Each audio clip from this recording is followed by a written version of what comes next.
মুর্শিদাবাদ একই সাথে বাংলার গৌরব ও ট্র্যাজেডির ইতিহাস।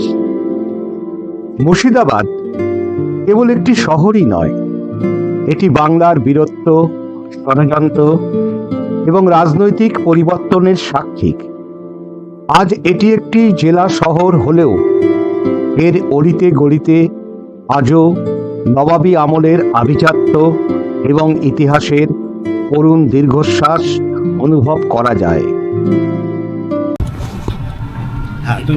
এই যে কাটরা মসজিদ দেখলাম, এটা মুর্শিদ কুলি খাঁর বানানো। এই কাটরা মসজিদের সামনে স্টেট যেটা বানাচ্ছিল একটা মসজিদ, ওনারই নাতি সরফরাজ খাঁ, ওনার বড় ইচ্ছা যে আমি একটা দাদুর মতো করে বড় করে মসজিদ বানাবো। সেই টাইমে উনি যখন মসজিদটা বানায়, আলীবর্দী খান আর মির্জাফর বিহার থেকে বাংলা আক্রমণ করে। এই দ্বিতীয় নবাবকে হঠাৎ করে মেরে দেওয়া হয়। যেমন একটা দূত সংবাদ পাঠায়, তো আগে যুদ্ধ হলে একটা সিস্টেম ছিল, 1 মাস আগে তোমার এখানে যুদ্ধ করতে আসছি, এরকম একটা কিন্তু এটা ধোকায় হয়েছিল। এই তৃতীয় নবাবকে মেরে দিয়েছিল।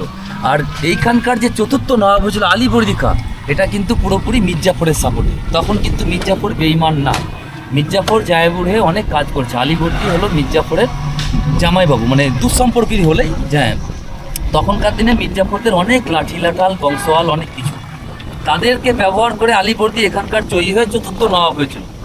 আর এখন যেটা যাচ্ছি সেটা হলো ফুটি মসজিদ, ডান সাইডে আছে স্টেট। এইটা বানানোর সময় এই নবাবকে মেরে দেওয়া হয়। এটা তৃতীয় নবাব সরফরাজ খাঁ। প্রথম নবাব মুর্শিদ কুলি খাঁ, দ্বিতীয় ওনার জামাই সুজাউদ্দিন, আর তৃতীয় হলো সরফরাজ খাঁ, যেটা এখন বর্তমানে আমরা যাচ্ছি না। উনি আরামসে আমার হাত দেন স্যার, কিচ্ছু হবে না, একদম চলো হয়ে গেছে। আচ্ছা, এই যে পাথরের এগুলো দেখছেন, দরজার যে এগুলোকে আমরা চৌকাঠ বলি, পাথরের চৌকাঠ, তখনকার দিনে কিন্তু কোনো রকম কাটারি ছিল না, কিন্তু ছেনি হাতুড়িতে যে এরকম সুন্দর করে কাজ করা যেত সেটা কিন্তু তখন থেকেই বুঝিয়ে আসা যায়। আর নিখুঁত কাজ কিন্তু তখনকার ছিল। এইটা খুবই বৃহত্তম মসজিদ। এই ওপরের 3টে গম্বুজ, এইটাও এরকমই ছিল, এটা করেছিল কমপ্লিট। এই 3টে করতে পেরেছিল না, সেই টাইমে এনাকে মেরে দেওয়া হয়, দিয়ে এটাকে ফুটো মসজিদ নামে আমরা বলি, কারণ এটা সম্পূর্ণ কমপ্লিট করতে পারেনি উনি, সরফরাজ খাঁ। আজিমুন্নিসার ছেলে ইনি, মুর্শিদ কুলি খাঁর নাতি। পরপর 4 দিকে 4টে মিনার ছিল, সিঁড়ি দিয়ে ওঠা, দিয়ে যেখানে তখন তো আজান দেওয়ার জন্য ওপরে উঠতো, তো মাইকের ব্যবস্থা ছিল না।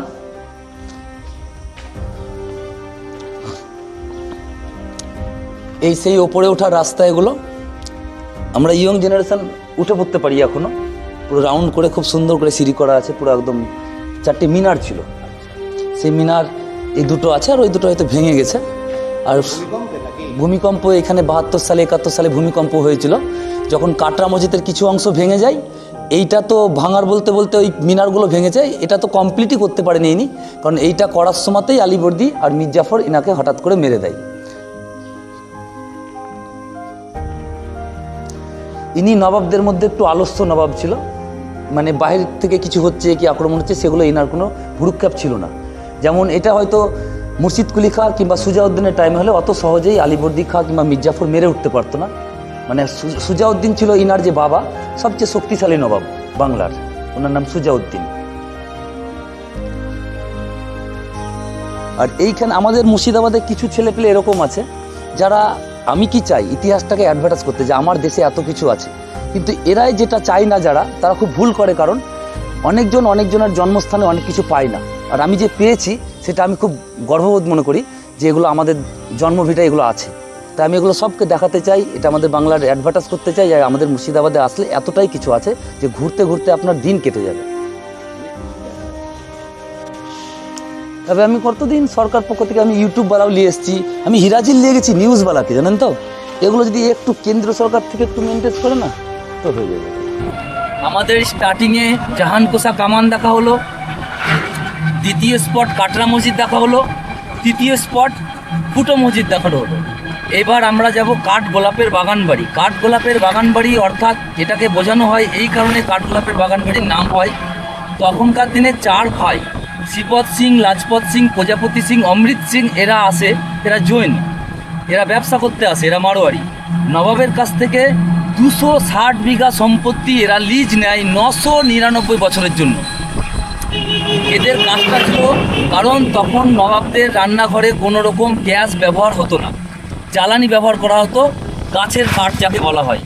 তো ওরা আম গাছ লাগিয়ে আমের ফল বিক্রি করতো, আর প্লাস যেসব গাছগুলোর বয়স হয়ে যেত সেসব গাছগুলোকে কেটে ওই কাঠ বেচতো, মানে ওটা কাঠের গুদাম ছিল এক ধরনের। আর গোলাপের চাষ করতো, ওরা ছাড়া অন্য কাউকে গোলাপের চাষ তখন করতে দেওয়া হতো না, মানে টেন্ডার প্রাপ্ত। তাই ওটাকে কাঠ আর গোলাপের বাগান বাড়ি বলা হয়। ওনার যে বড় ভাই যার নাম শ্রীপদ সিং, তিনি থাকতো জিয়াগঞ্জে। আমাদের যে বর্তমান সিঙ্গার অরিজিৎ সিং দা, তার বাড়ি জিয়াগঞ্জে। সেই বাড়ির খানিকটা দূরেই শ্রীপদ সিং কলেজ, যেটা এখন বর্তমান রাজ্য সরকারের, সেইটা হলো আমাদের শ্রীপদ সিং স্যারের বাড়ি। এই লাজপত সিং প্রজাপতির সবচেয়ে বড় দাদা শ্রীপদ সিং, উনি জিয়াগঞ্জে থাকতো, যেটা এখন বর্তমান শ্রীপদ সিং কলেজ। তো সেই কাঠগোলাপের বাগান বাড়ি এখনও ওনাদের নামেই আছে। কারণ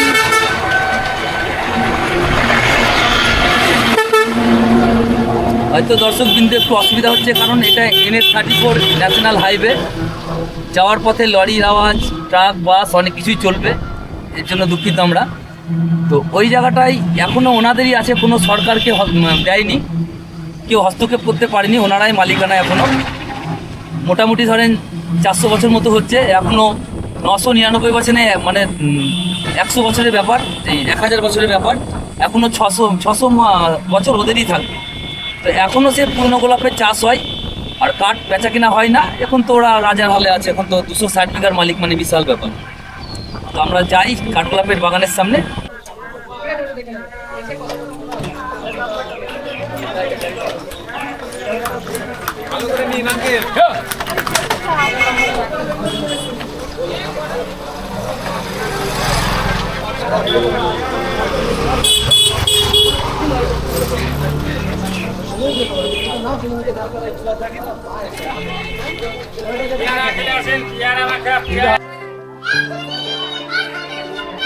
এখন এই কাঠগোলাপের বাগান বাড়িতে ঢুকছি।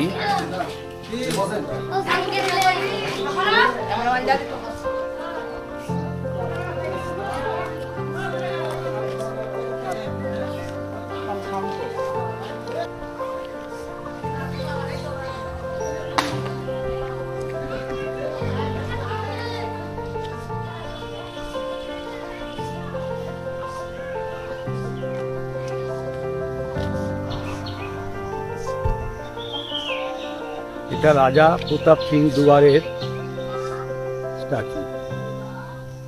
এই কাঠগোলা বাগানে দেখার অনেক কিছু আছে। কাঠগোলা বাগান আছে, প্যালেস মিউজিয়াম, সুড়ঙ্গ পথ, প্যালেস পুকুর, নাচমহল, পরেশনাথের জৈন মন্দির, মুঘল আমলের পাথরের কাজ, অয়েল পেন্টিং, গোলাপ ফুলের বাগান, চিড়িয়াখানা, প্রচুর জিনিস দেখা।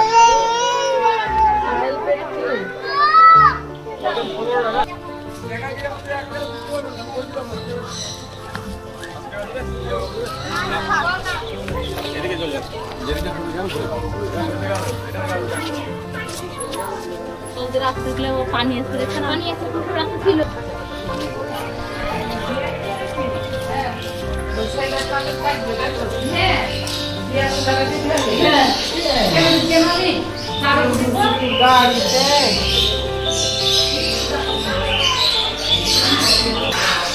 ভাই যেটা সমুদ্রের ভেতরে থাকে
মুর্শিদাবাদের কাঠগোলাপের বাগান বা কাঠগোলা বাগান 19 শতাব্দীতে অর্থাৎ 1873 সালের দিকে ধনী জৈন ব্যবসায়ী দুগার পরিবার প্রধানত ধনপত সিং দুগার ও লক্ষ্মীপত সিং দুগার এই প্রাসাদটি তৈরি করেন। ঐতিহাসিক চারতলা প্রাসাদটি ঘিরে রয়েছে বিশাল বাগান এবং এটি ইন্দো ইউরোপীয় স্থাপত্য শৈলীতে তৈরি, যেখানে অ্যান্টিক আসবাবপত্র, ঝাড়বাতি এবং বহু মূল্যবান শিল্পকর্ম রয়েছে। পলাশী যুদ্ধের পর ব্রিটিশদের সাথে মির্জাফর এখানে বৈঠক করেছিলেন। এখানে প্রচুর কাঠগোলাপের চাষ হতো বলে তাই একে অনেকে কাঠগোলাপের প্রাসাদ বা বাগানবাড়িও বলে থাকে। তবে মিউজিয়ামের ভেতরে কোনো ছবি তুলতে দেওয়া হয় না, তার জন্য মিউজিয়ামের ভেতরে আমি আপনাদের কিছুই দেখাতে পারবো না। বাইরেটা যতটুকু দেখানো সম্ভব ততটুকুই আপনাদের আমি দেখালাম।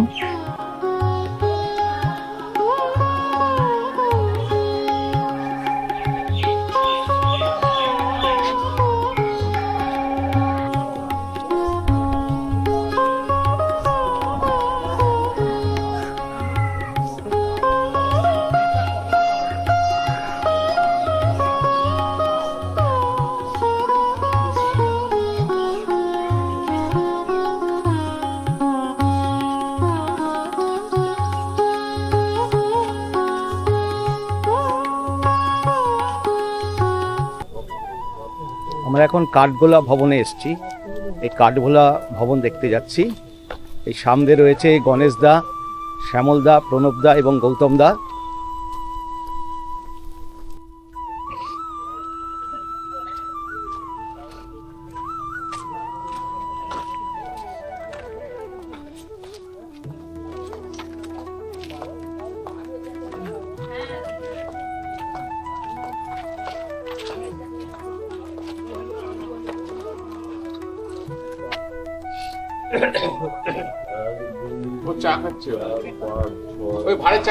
চারটে এনারা হচ্ছেন চারজন জৈন বিজনেসম্যান। এনাদের নাম লক্ষ্মীপত সিং দুগার, মহিপত সিং দুগার, ধনপত আর ছত্রপত। এনারা রাজস্থান থেকে এসেছিল ব্যবসা করতে। সিরাজদৌল্লা মারা যাওয়ার পর এখানে এসে কাঠের ব্যবসা আর গোলাপ ফুলের চাষ করতো, ওই জন্য নাম দিয়েছিল কাঠ গোলাপ ফুলের বাগান বাড়ি। এখন নামটা শর্টে কাঠগোলা হয়ে গেছে। এরিয়াটা 135 বিঘা। এর মালিক আছেন ইনাদেরই ষষ্ঠ বংশধর সঞ্জয় দুগার, যিনি এখন কলকাতায় থাকেন ভবানী। ওনারা দেখবেন পুরো ভবানী। যে গেটটা দিয়ে প্রবেশ করলেন ওই গেটটাকে বলা তো নবাবতখানা গেট। নবাবত মানে হচ্ছে সানাই। সেই সময় নবাবরা ঢুকলে 3 টাইম সানাই বাজিয়ে সম্মান। এখন একটাই গেট, ঢুকতে গেলে 30 টাকা। বাইরে আছে গাড়ি, চলুন দাঁড়াতে। এই যে জলের নিচে আর একতলা আছে। তখনকার দিনে জল ছিল না, কারণ আজকে যে জগৎ সেরের বাড়িটা দেখবেন ওটা পরে তৈরি করে। মেন টাক্সাল ছিল গঙ্গাতে, ভেঙে যাওয়ার পর জল ঢুকে যায় গঙ্গার সঙ্গে অ্যাটাচ। গঙ্গার জলটা ঢুকে যায়, তাহলে এখানে মনে স্নান করলে পূর্ণ হয়ে যাবে। গঙ্গাতেই গঙ্গা চান খোলা থাকলে ভিড়ভাড়টা।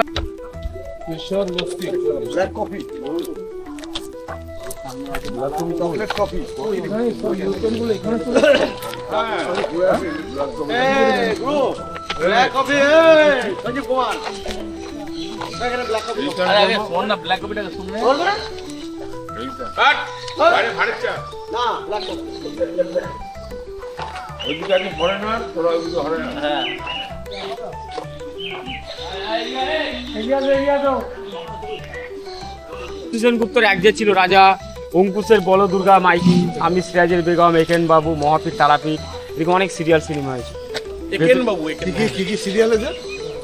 যিশু এক যে ছিল রাজা, অঙ্কুশের বল দুর্গা মাইকি, এছাড়া অনেক পুরনো সিরিয়াল সিনেমা হয়েছে। যেমন উত্তম কুমার অ্যান্টনি ফিরিঙ্গি যে তেলবাড়ি ঝাড়বাতি, তারপর ধর্মেন্দ্র জড়িতাওয়ালির মেরা কারা মেরা ধারা, এরকম অনেক সিরিয়াল সিনেমা হয়, অফ সিজনে হয়। আর সামনে যে বেদি এগুলোতে বসে ওনারা দাবা পাশা খেলে, যে প্লেটে ওনারা খেত ওই প্লেটগুলোকে ভেঙে ভেঙে দেখুন কিছু ডিজাইন টপ তৈরি করে। এগুলো গোলাপ ফুলের টপ। সেই সময় একটা টপে জল দিলেন, প্রত্যেকটা টপে জল চলে গেছে, এখন নষ্ট হয়ে গেছে। এগুলো কানেক্টিং করা ছিল, পাইপ দিয়ে কানেক্টিং ছিল।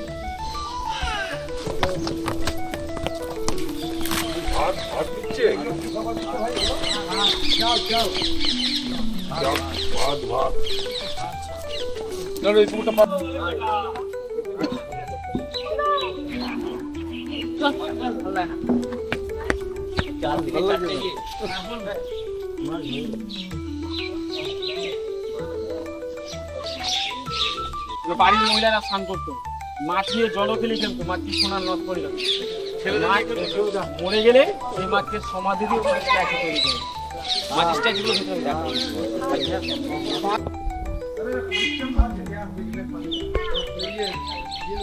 এটা নাগেশ্বর গণেশের মূর্তি। ভারতবর্ষে তো ব্যবসা করতে জয়েন নাই। কে বলেছে? মারবাড়ি তো আরে বারে সব নামই আগরওয়াল। ওই এখানকার থাকতে থাকতে আগরওয়াল। আবার সেই এখন দিগম্বর সেতাম্বরের মধ্যে পড়ছে না। সেটা অন্য ব্যাপার, কিন্তু এখন সেপ্টেম্বর অক্টোবর সময়ের সঙ্গে সঙ্গে সবই হ্যাঁ, এখন পুরো জামা ওটাকে বলা হতো ব্যান্ড স্ট্যান্ড বা নাচ মহল।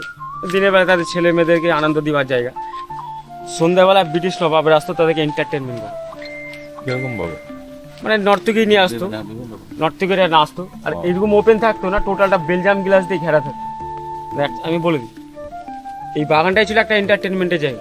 তখন তো ক্লাব বা ডিস্কো ছিল না, আর এরা ব্যবসাদার, এদের উদ্দেশ্য ছিল নবাবদেরকে নিয়ে আসো, বাইজিনাস দেখাও, ব্রিটিশদেরকে নানান দিক থেকে এন্টারটেনমেন্ট করাও, আর তলে তলে ব্যবসা করো। মানে কাঠের ব্যবসা, গোলাপ ফুলের চাষটা লক্ষ্য হাসি কত মজা, কত ওটা ছিল নাচমহল, ভেঙে চুরে হয়ে গেছে চাষমহল। এখন সাইডে আছে বাগান, আস্তে আস্তে সামনে বাড়িটা ছিল গুরুদেবের বাড়ি, জৈনদের ভাষায় দাদানি বাড়ি। দাদানি তো ওনার গুরুদেবের পাইক চাবাই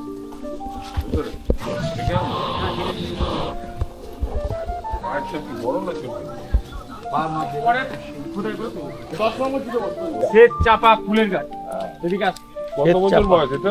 150 বছর পার হয়ে গেছে। এটা তেজপাতা গাছ। তাই তো ভিতরে পোকরা হয়ে গেল।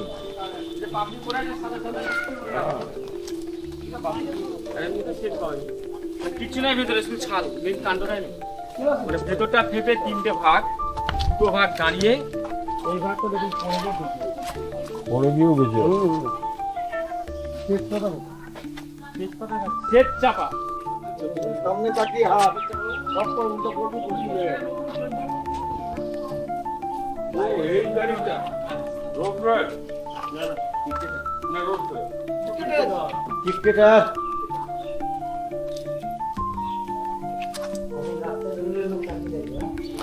এখনো যা দাম মন করে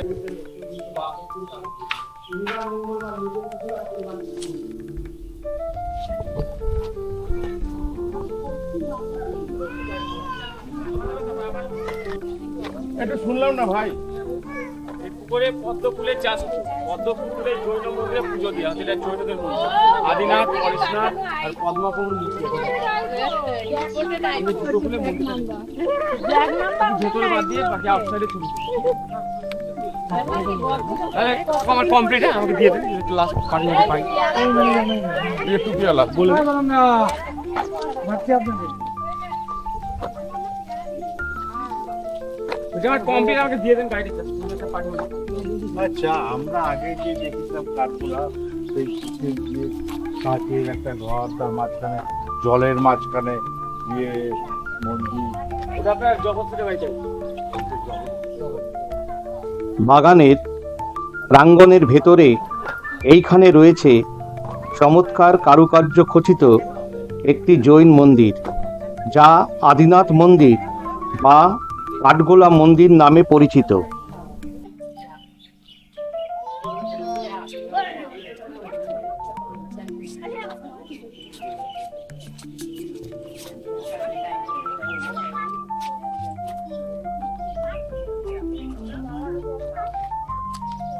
বাগান থেকে বেরালাম, এবার যাচ্ছি আমরা জগৎ শেঠের বাড়ি। জগৎ শেঠ বলতে তখনকার দিনে ইনি একমাত্র ব্যক্তি যিনি যে কোনো কাউকে ইন্টারেস্টে টাকা পয়সা দেওয়া হতো। ইনি দুর্নীতিগ্রস্ত লোক ছিল তখনকার টাইমে। ইনাকে মির্জাফরের জামাই মীর কাসিম খুব কষ্টদায়ক মৃত্যু দিয়েছিল। হাত পা বেঁধে দুর্গ থেকে গঙ্গার জলে ফেলে দেওয়া হয়েছিল এনাকে। ইনি তখন ভারতবর্ষের 1 নম্বরেই মানে ইন্টারেস্টে ব্যবসা করতো। ইনি মাটির তলতাল এনার রাস্তা আছে কাঠগোলা বাগান থেকে ওনার বাড়ি যাওয়া অবধি। ওনার মেন বাড়ি যেটা সেটা গঙ্গার জলে তলিয়ে গেছে। আর সেরেস্তা যেটা সেটা আছে। সেরেস্তা বলতে বোঝায় যে এখানে টাকা ছাপানো হতো প্লাস টাকা দেওয়া নেওয়া করা হতো। আমরা যাচ্ছি এখন সেটা। ওনাদের তখনকার দিনে বাংকার রুম আছে। এখন যেমন যুদ্ধের বাঁচার জন্য বাংকার রুম করা হচ্ছে, যেমন রুশ ইউক্রেন এরকম ঝামেলা চলছে, তখন ডাকাতদের ভয় ছিল, লুটেরাদের ভয় ছিল। তাই ইনি সবচেয়ে পয়সাওয়ালা বলে তখনকার দিনে ওনার যে বিল্ডিং সব মাটির তলে, বাংকার রুম। আমরা যাবো এখন সেই বাংকার রুম দেখতে, মাটির তলে রুম যেগুলো সুরঙ্গ পথের মধ্যে। এই জগৎ শেঠের বাড়িতে এসেছি, প্রাসাদে এসেছি। এখানে টিকিট ঘর রয়েছে, টিকিট ঘরে প্রবেশ মূল্য হচ্ছে 30 টাকা। জগৎ শেঠের বাড়ি বাংলার ইতিহাসে এক গুরুত্বপূর্ণ স্থান অধিকার করে আছে। জগৎ শেঠরা ছিলেন সেই সময়ের অন্যতম প্রভাবশালী এবং ধনী ব্যাংকার পরিবার, যাদের ইস্ট ইন্ডিয়া কোম্পানির সাথে ঘনিষ্ঠ সম্পর্ক ছিল। পলাশী যুদ্ধের সময় তাদের ভূমিকা বাংলার ইতিহাসে গুরুত্বপূর্ণ মোড় এনেছিল। এই বাড়িটি বাংলার রাজনৈতিক এবং অর্থনৈতিক ইতিহাসে তাদের প্রভাবের স্মারক। এখানে তাদের ব্যবহৃত কিছু জিনিসপত্র ও নিদর্শন সংরক্ষিত আছে, তবে মিউজিয়ামের ভেতরে কোনো ছবি তুলতে দেওয়া হয় না। এটা নসিপুর রাজবাড়ি, এরই আদলে হাজারদুয়ারি তৈরি করা হয়েছে। এটাকে মিনি হাজারদুয়ারি বলা হয়। ১৮ শতকে রাজা কীর্তিচন্দ্র সিংহ বাহাদুর এটি নির্মাণ করেন। ভেতরে একটা কালী মন্দির আছে আর ভেতরে মিউজিয়াম।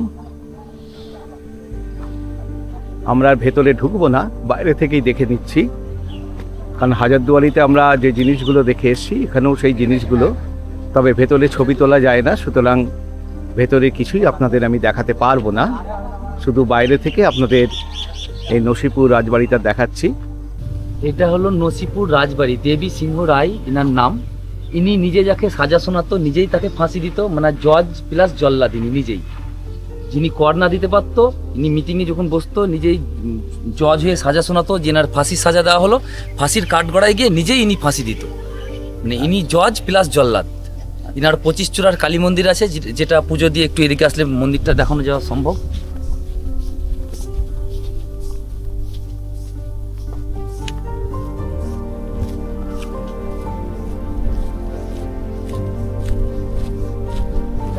এতটা ইনি দুষ্টু টাইপের মানুষ এই যে ছিল। ফাঁসির জায়গা এইটা না? না, ফাঁসি ঘর ভেতরে আছে। ওই যে এখানে একটা কি আছে এটা? না, এটা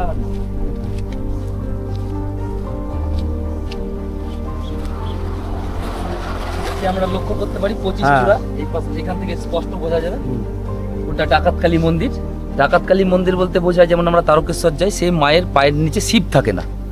ওই ডাকাতরা যেটা পুজো দিত ওটা শিববিহীন মায়ের মূর্তি করা হতো, বিগ্রহটার নিচে বাবা মহাদেবের থাকতো না।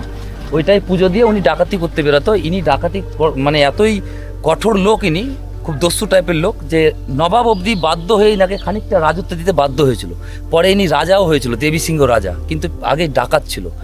ইনার সবচেয়ে কঠোরত্ব হচ্ছে ইনি যাকে সাজা শোনাতো, ফাঁসির মৃত্যু আদেশ দিত, তাকে ফাঁসি ইনি নিজেই দিত, মানে জজ প্লাস জল্লাদ ইনি।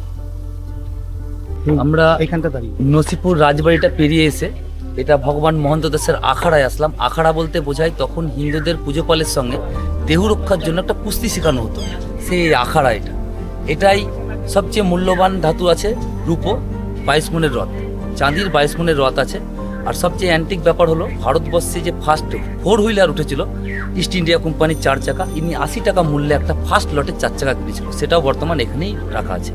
এটা অনেক বছর আগে, সেটা যখন ফার্স্ট প্রথম ইন্ডিয়া যখন ভারতবর্ষে, ইংরেজরা যখন প্রথম নিয়ে এসেছিল, একদম ভারতবর্ষের ফার্স্ট যখন 4 হুইলার ফার্স্ট লটের 4 চাকা ইনি একটা 80 টাকা মূল্যে কিনে দূর দূরান্ত যাওয়ার লেগে, সেটাও এখানে রাখা আছে। না, আমরা 2 মিনিটও লাগবে না আমাদের যাবো, আর পুরো দেখবো না তো। ওইখানে সিঁড়িতে উঠবো আর চলে আসবো।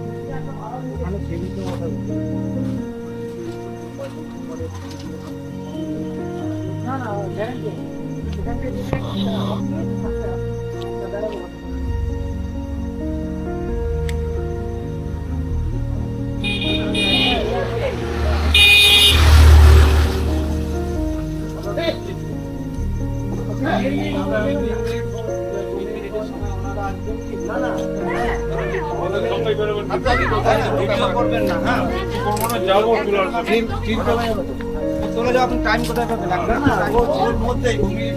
ভিডিও বন্ধ।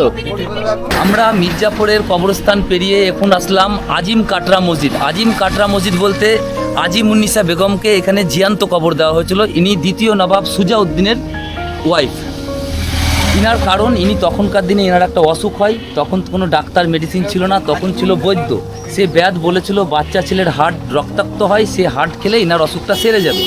সেই হার্ট খেতে খেতে ইনি অভ্যস্ত হয়ে পরে অসুখটা সেরেও যায়, ইনি কিন্তু এই মহিলা অভ্যস্ত হয়ে পড়ে। তাই ইনার স্বামী সুজাউদ্দিন দেখে আর কতটাই বা পাপ করা হবে, এর জন্য ইনাকে জিয়ান্ত সমাধি দেওয়া হয়।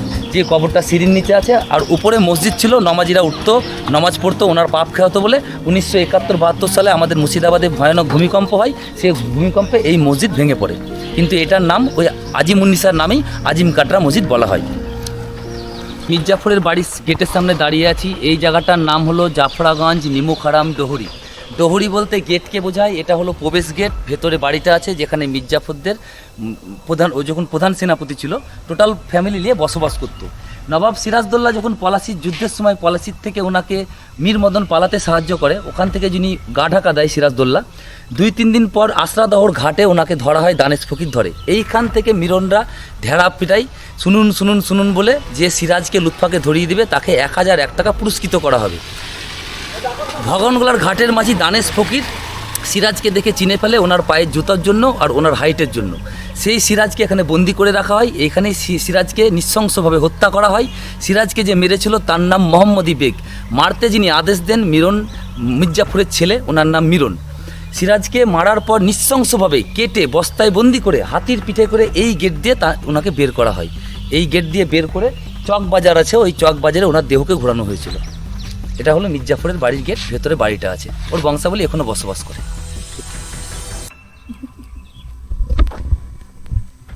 এই হচ্ছে মুর্শিদাবাদের ঐতিহাসিক, যাকে বলা হয় ইতিহাসের চরম বিশ্বাসঘাতক, মির্জাফরের বাড়ির সামনের গেট একদম ভগ্ন দশায় পড়ে রয়েছে। বাড়িটার নাম নিমুখারাম। এই গেটের নাম হচ্ছে নেমোখারাম দরওয়াজা। ভেতরে এখন ঢোকা নিষেধ। এখানে মির্জাফরের বংশধররা বসবাস করে, যার জন্য এখনও তারা এখানে আছে, যার জন্য এখানে ঢোকা নিষেধ, পারমিশন নেই। আমরা এই সামনের এই গেটটা পর্যন্ত যেতে পারবো, ভেতরে ঢোকার কোনো পারমিশন নেই।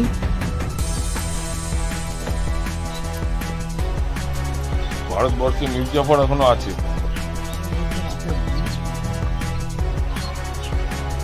এই যে দূরে যে বাড়িগুলো দেখতে পাচ্ছেন, ঘরগুলো, এখানেই এখনো মির্জাফরের বংশধররা এখানে বসবাস করে।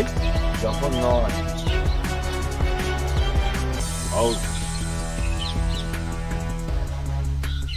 আর এই গেটটা আমি পেছন দিক থেকে আপনাদের দেখাচ্ছি। এটা হচ্ছে নেমোখারাম দরওয়াজা বলে। এটার এখন ভগ্নদশা, চতুর্দিকে গাছপালা ছড়িয়ে রয়েছে, সমস্তটাই ভেঙে গেছে। আমার এই ভিডিওটি যদি ভালো লেগে থাকে তাহলে লাইক দেবেন, শেয়ার করবেন এবং আমার চ্যানেলটিকে অবশ্যই সাবস্ক্রাইব করে নেবেন। আর সাবস্ক্রাইব করার সময় বেল আইকনে একটা ক্লিক করে রাখবেন, তাহলে যখনই নতুন কোনো ভিডিও দেব তাহলে ইনস্ট্যান্ট নোটিফিকেশান সবার আগে আপনার কাছে পৌঁছে যাবে। তাহলে আজ এই পর্যন্তই। পরবর্তী ভিডিও নিয়ে খুব শিগগিরই আপনাদের সামনে হাজির হব। ততক্ষণ দেখতে থাকুন, সঙ্গে থাকুন। ধন্যবাদ।